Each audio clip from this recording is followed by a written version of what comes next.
Hey everybody, this is section 4.2 entitled Power Series.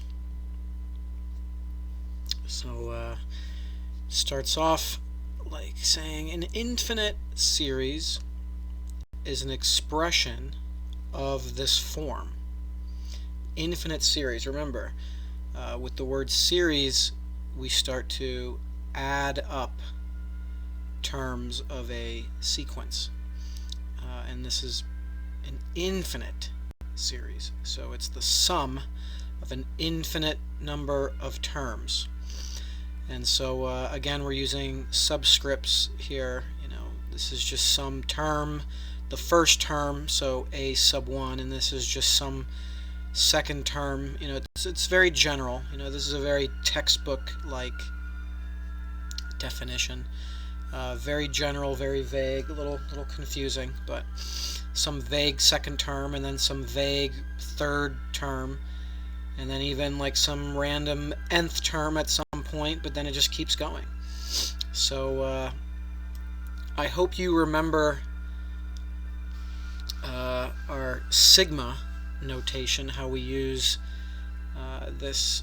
It's technically a Greek letter of the Greek alphabet, but we use it to write sums shorthand. So I hope you remember that from pre-calculus, and how this down here is what we let k equal first. So we start off by letting k equal 1, so a sub 1, that would be what we start off with. And then up top here, that's the last thing we plug into k, or whatever. It could be a k, it could be an n, it could be an I, okay, but up here is going to be the last thing you plug in for whatever, in this case for k. And so you can see how it's infinity, because this is an infinite sum. So the numbers a1, a2, those are terms, like I said, of the series, and a sub n is the nth term. Okay, already sort of described that. Moving on, the partial sums of the series also form like their own sequence of real numbers. Partial sums, okay? So we'd have like the whole sum, but we can kind of break that up into partial sums. And so s sub 1, the first partial sum, like mini sums, would just be a sub 1. But s sub 2 would be what you get when you add up a1 and a2. S sub 3, would be when we add in the next term. And so it'd be this partial sum. And of course this keeps going. And so, like I said, the partial sums can form their own, sort of like separate sequence. And over here, the s sub k, would be whatever the sum is from all the way to like a sub k. So s sub whatever, like let's say it was s sub 25. That term, okay, would be the sum of the first 25 terms from k equals 1 all the way to k equals 25. So again, I know it looks real fancy, but it's really just a simple idea of all these partial sums, okay? And here we go, moving on. If the sequence of partial sums has a limit s as n approaches infinity, we say the series converges. So remember, the series is like that infinite sum, So if all these partial sums are approaching some limit, then the infinite sum will have like an actual answer, and we can say the series converges. Otherwise, of course, we say the series diverges. So again, sometimes an infinite series actually converges converges. And again, one way to sort of recognize that or see that is these partial sums actually having a limit, actually limiting to something. But so here's an example. Does this series converge? 1 minus 1 plus 1 minus 1 plus 1 minus 1, and that keeps going literally forever. So here, let's analyze the partial sums. The first partial sum is of just the first term, so that's 1. The second partial sum, s sub 2, would be when you have both the first term and the second term. So 1 minus 1 is 0. But then when we tack on the third term, we're back to 1. So remember, these partial sums are kind of like an ongoing like sum that keeps on getting updated. You know, like so now we update the sum with the fourth term, and we subtract 1, and so it's back to 0. And then we update the sum again. You know, s sub 5 would be, you know, when we add this fifth term, you know, so back to 1. So we kind of see this, and just by pretty much using common sense, you know, is 1, 0, 1, 0, 1, is that limiting to something? No. So this infinite series diverges. The infinite series diverges. Okay, the sum doesn't converge to something. The next example, 3/10 plus 3/100 plus 3/1000, and then you keep this going forever. It's an infinite series. Does it converge? Well, again, let's analyze, I believe, the partial sums. So what would s sub 1 be? That would just be, okay. So 3/10, that would just be the first partial sum.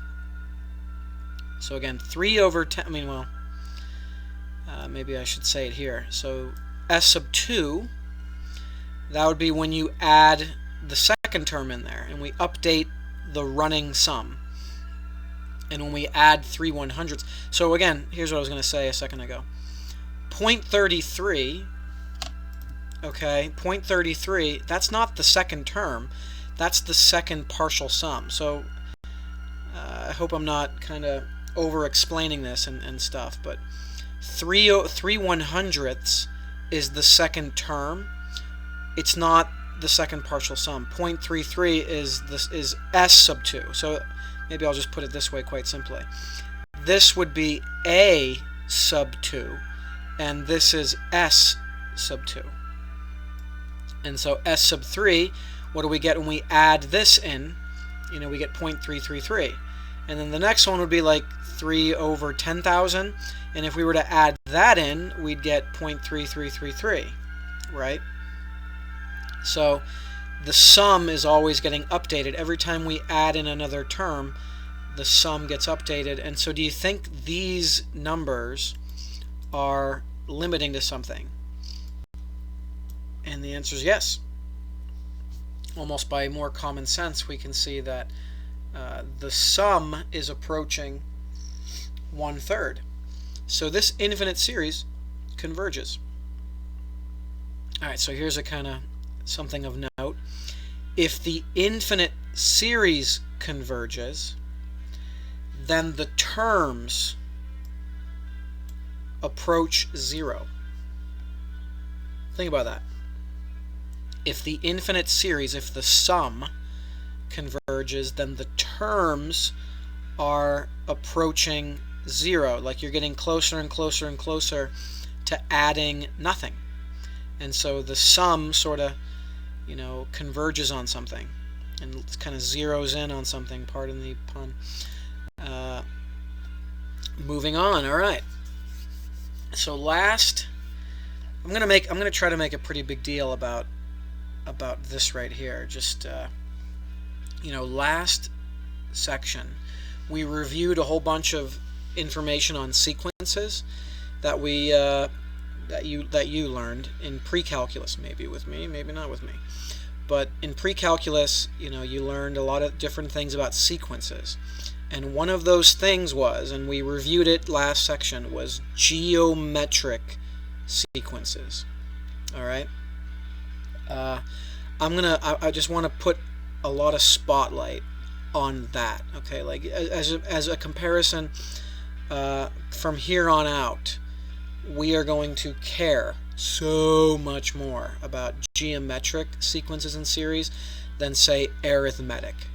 You know, so we're gonna be following up on the whole geometric stuff big time.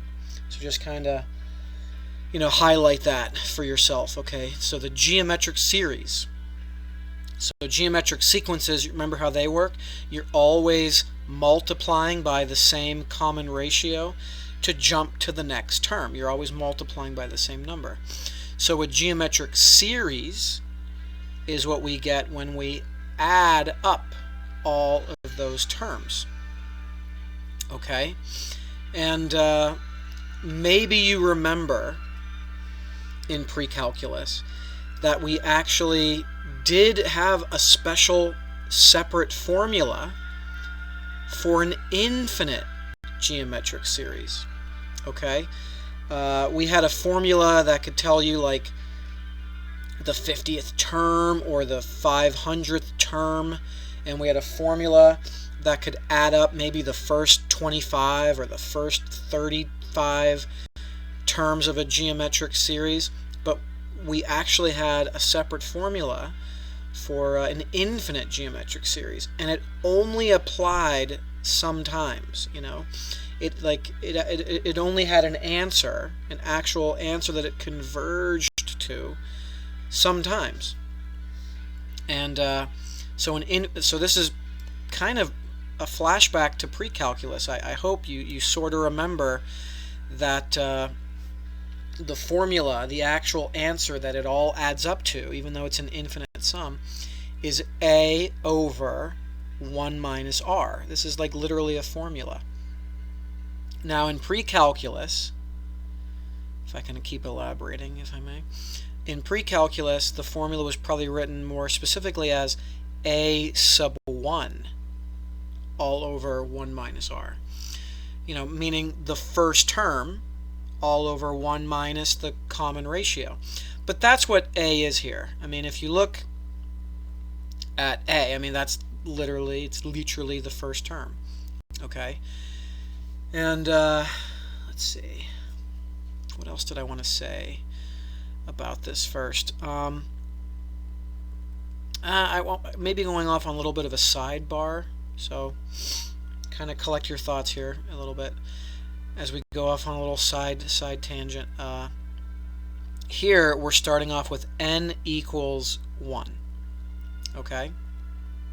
We could adjust this. We could adjust this and say, like, what if we wanted to start off with n equals 0? Well, we could do that. It's not a big deal. We would just have to adjust this nth term kind of thing over here. And instead of it being r to the n minus 1, okay, it would just be r to the n. So again, we could actually rewrite this, you know, equivalently and say we'll just start off with n equals 0, but it would now just be a times r to the n, and just that, a times r to the n. But either way, whatever this value is right here, or let's just leave it like this, especially the way this is written right here and defined and all extended right here, a is the first term. So again, connecting back to calculus, when this formula could have just been written as a sub 1 all over 1 minus r. A here is just the first term. Now remember, I said like a few minutes ago, a geometric series, an infinite geometric series, only converges sometimes. Okay?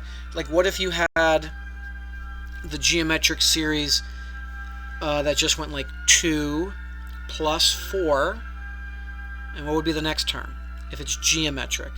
2 plus 4 plus 8 plus, what would be the next term? Plus 16. You know, so 2 plus 4 plus 8 plus 16 plus 32, right? if you talked about that infinite geometric series, that doesn't converge to a sum. That just blows up to infinity. But there were certain geometric series that did converge. And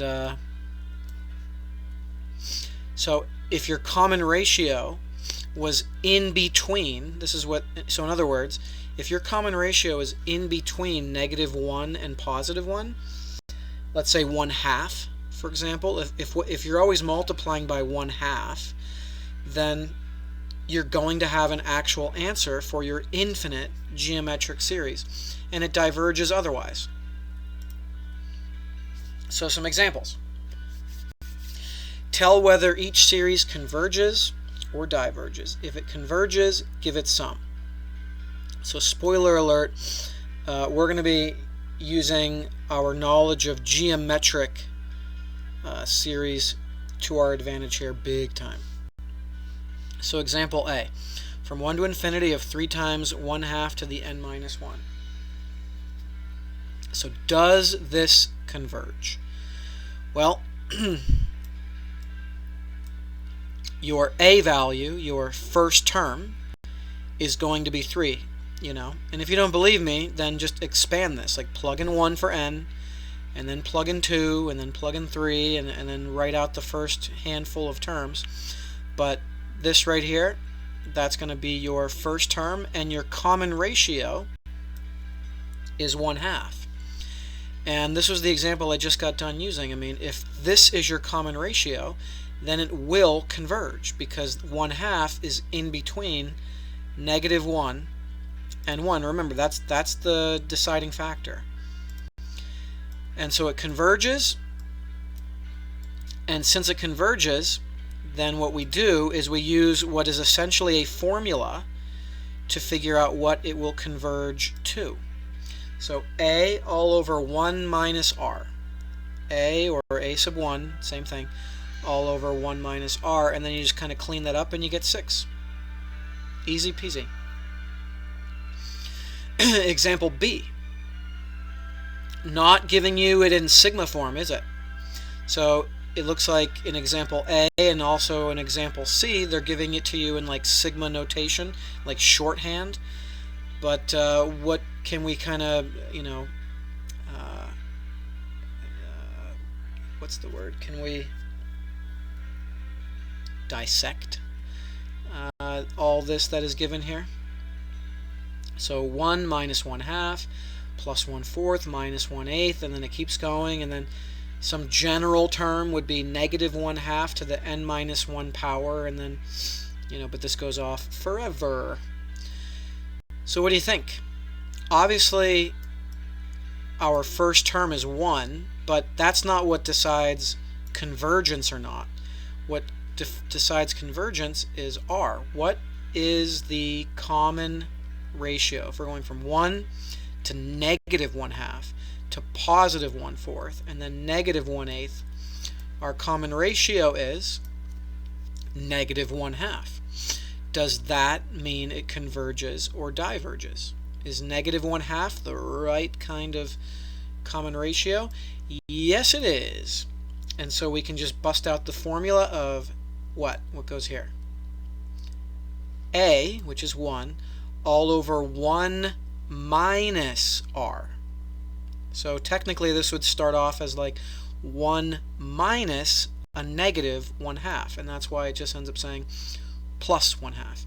And then when you clean this up, 1 plus 1/2 is 3/2, and then you end up with 2/3 as your final answer. Example C. Notice here, we're starting off with k equals 0. Okay, that's fine. Who cares? I mean, that's going to have an impact on what your first term is, of course. So what is our first term? If we're plugging in 0 to begin with, then our first term is going to be 1. And what would be our common ratio?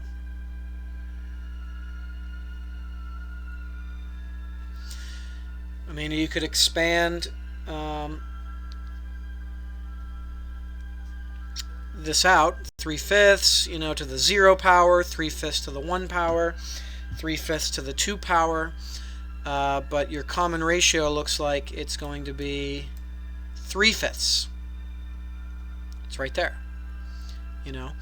So I mean, right out here, you know, is technically a 1. It's invisible, but there it is.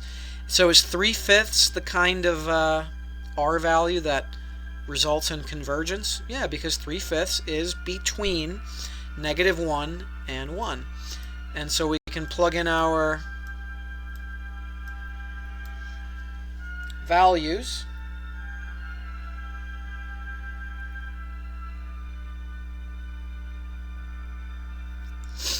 And there it is, 5/2. Example D. Pi over 2 plus pi squared over 4 plus pi cubed over 8. And that goes off forever. So what is our R value in this infinite geometric series? It looks like we're always multiplying by pi over 2. Right? With our A value obviously being, our first term being pi over 2. So pi over 2, is that the right kind of R value that results in convergence? And I don't think it is. Yeah, it diverges because pi over 2 is greater than 1. It does not fall in between -1 and 1. So I'm moving on. But remember, you can obviously pause as you need to finish writing stuff down, or if you gotta, you know, if you gotta let something sink in, as far as like understanding something I've said, or if you need to go back and listen to me drag on about it again, you know, repeat, kind of listen to it again and again and again. But anyway, moving on. Our study of infinite series has only just begun. Man, what a storyteller. We are ready to take the next step. Let's bring in x. Let's bring in variables. Okay, so here we go. If the absolute value of x is less than 1, now here, look, 1, x, x squared, x cubed, what this is kind of talking about is that x is our common ratio, our R value. So if our common ratio x, like a variable, right, is less than 1, then the geometric series formula assures us that this converges to something.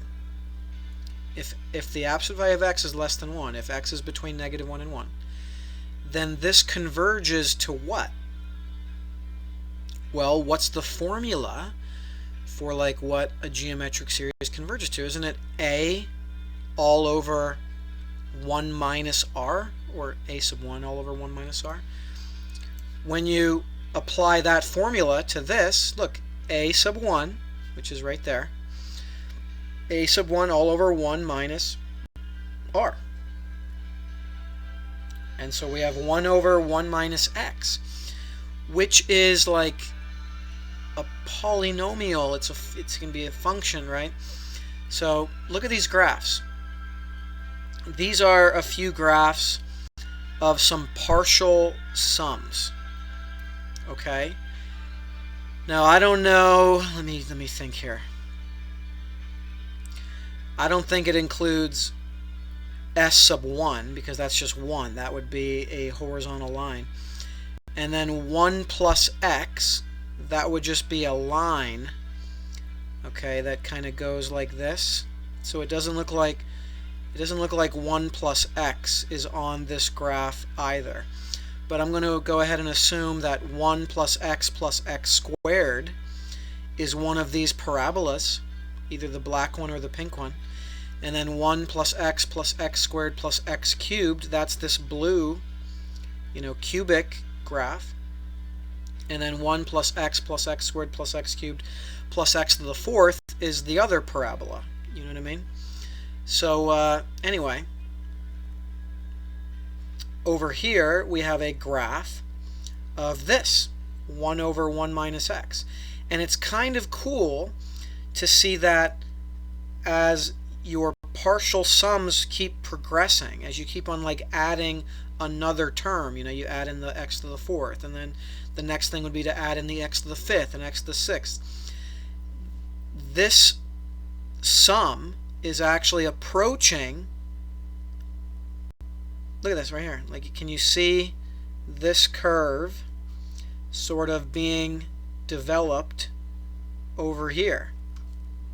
Okay, but interestingly enough, when we talk about the interval, right, here we go, I might be getting a little ahead of myself here, but this is going to have an interval of convergence, because this infinite sum of terms, okay, it's almost like all these polynomials, right, only converges to this on this interval. So, like, literally look, from -1 to +1, from -1 to +1, it's only matching this one function in this part, right, of the graph.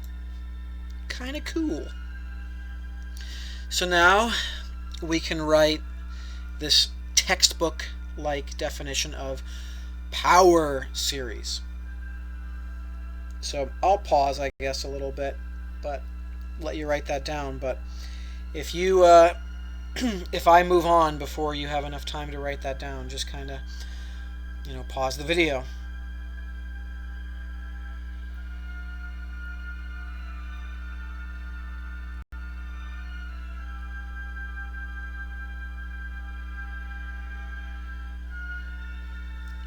Well, okay, I'm going to move on. A power series is just like this infinite series that involves like x to the 0 power, so some leading coefficient, it doesn't matter, but we have like x to the 0 and then x to the 1 and then x to the 2. And more specifically, because power series can be centered, and I'll try to provide some context. This power series was centered at 0 because the interval of convergence was from -1 to 1. And doesn't that kind of mean with that 0's in the center, so it's kind of centered on 0? Well, you can be centered on something else. The center of your interval of convergence doesn't have to be 0. It could be whatever. So it could be A, whatever. And so this is kind of a more, I guess, thorough definition of a power series. And so instead of just having x to the n, we have x minus whatever to the n. Okay? And again, like, I wish there wasn't so much double dipping on the same variables all the time, but yeah, this a value is not your first term. Okay, so it's a different kind of a value. That's what we're centered at. Okay, so the geometric series, that seems like a summary in the making here, but so this geometric series is a power series centered at what? At x equals 0, and it converges on the interval what?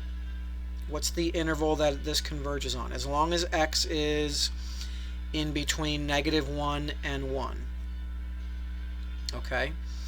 And by the way, we have seen that this power series represents the function 1 over 1 minus x because of, a all over 1 minus r on that domain, which is like the interval of convergence. Can we find power series to represent other functions?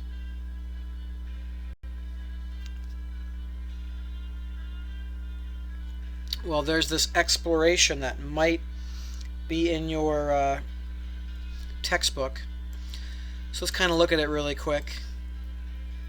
Whether or not you have something like this in whatever textbook you have, it doesn't matter. But so given that this function is represented by this infinite power series, can we find a power series that represents well,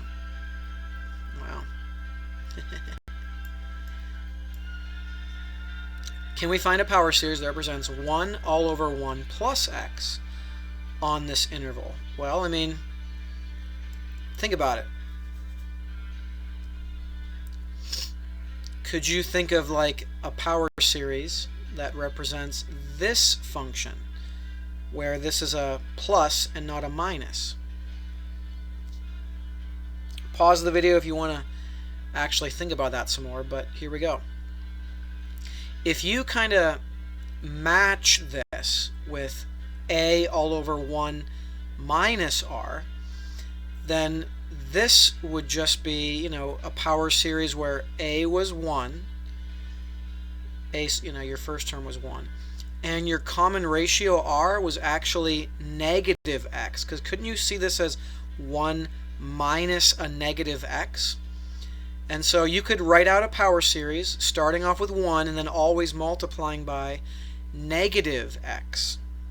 Okay, and it's geometric because this looks like a geometric, answer. Now this, okay, same kind of thing.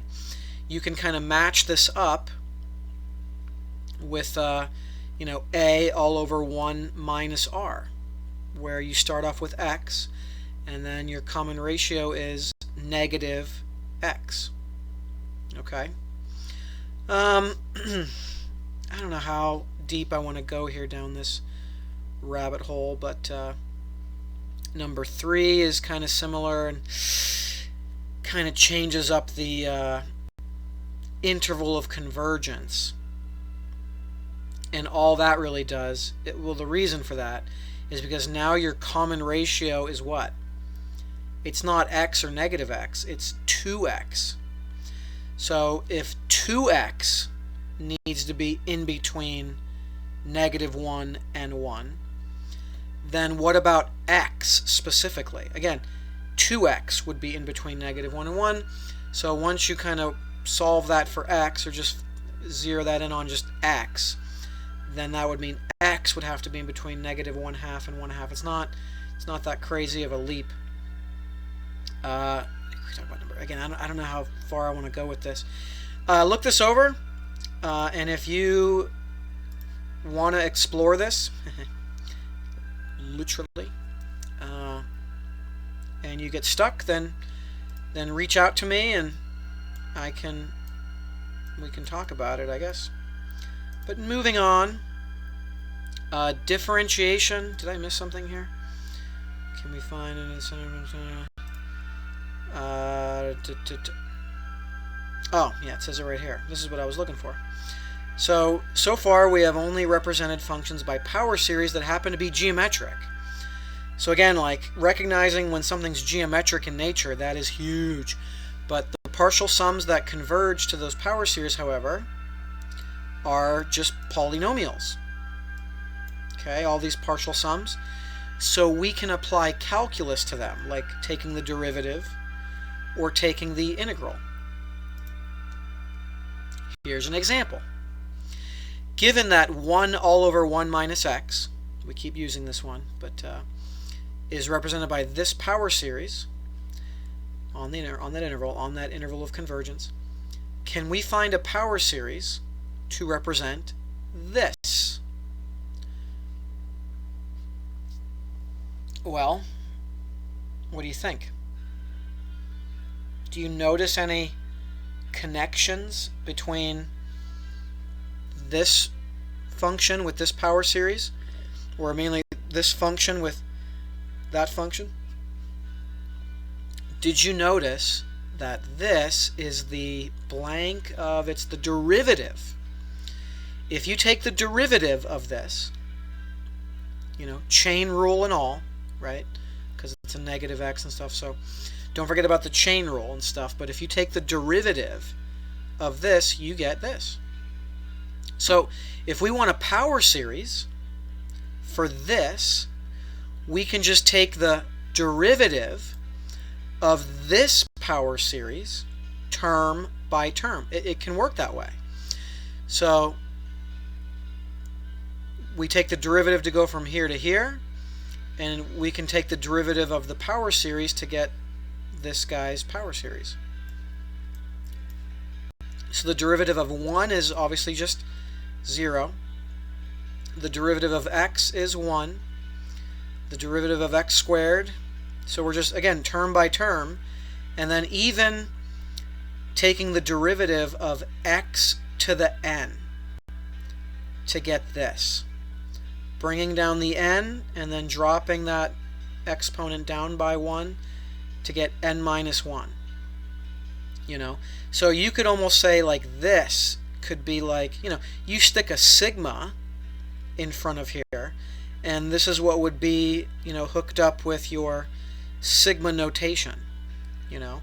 So we have all these terms, you know, or at least the first handful of terms written out, but this in its own way is like maybe the most summarized answer, especially if you put like a sigma in front of it, you know what I mean?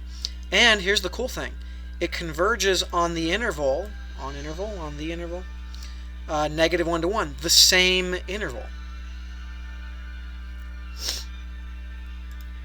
And so that's kind of addressed here. If a power series is differentiated term by term, the new series will converge to the derivative of the function represented by the original series on the same interval.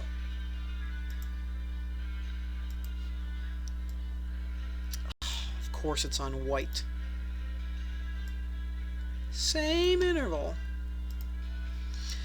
If the series for f converges for all x, then so does the series for f prime. Pretty cool. Next example. Given that 1 over 1 plus x is equal to this, because remember, our first term right here is right here, and our r value is actually negative x, because this is like saying 1 minus a negative x, and so that's why we're always multiplying by negative x to go from term to term to term to term. And so you know, if we made a sigma summary, it would just be like, say, negative x all to the n power, and it converges on this interval of convergence. So let's find a power series to represent the natural log of 1 plus x. So how do you think we might do that? If you want, you know, a minute or so to think about it, then just pause the video. But here we go. It turns out, if you know, that the natural log of 1 plus x is what you get when you integrate that, right? So if you integrate that function, you get this function. So the power series for this would just be the integral of this. You know, term by term, or even that, you know, kind of sigma type summarization. So here we go. Well, let's just cut to the chase, I guess. Like a band-aid, right off. So the integral of 1 is just x. The integral of negative x is negative x squared all over 2. And then we keep integrating. The integral of this is x cubed over 3. The integral of this is negative x to the 4th over 4. And then, okay, when we integrate this, like I said, of course, we raise the exponent by 1, and then we divide by that. Okay, now because of what I'm going to go ahead and describe as u substitution, technically, like when we integrate this, technically, you know, we're doing u substitution. And so with all things factored in, we end up with this negative out in front because of u substitution, which, you know, makes sense. This negative kind of needs to be there, considering if you know, start off by plugging in, like, again, if you put this with a sigma and you started off with n equals 0, okay, if n were to equal 0, you'd have to literally equal positive x. And when you let n equal 1, you have to get negative x squared over 2. And when you let n equal 2, so this is when n equals 0, you need to get this when n equals 1. You need to get this when n equals 2. So, yeah, I mean, it makes perfect sense. Like, it works out perfectly that we have a negative, excuse me, out in front. Okay? And the interval of convergence would be also between -1 and 1. Final stretch. If a power, and this is what I just kind of said, it's the same for integrals as it is for derivatives. If a power series is integrated term by term, the new series will converge to the integral of the function, on the same interval. Blah, blah, blah. And then there's some, I'm going to probably go with like optional explorations here to kind of end this. So exploration 2, which may or may not be in whatever textbook you have. Finding a power series. Okay, yeah. Boom, boom, boom. Okay. Do this. Yeah, if you feel like exploring that, and if you want to have a little dialogue with me about that, then just kind of reach out to me. Exploration number 3.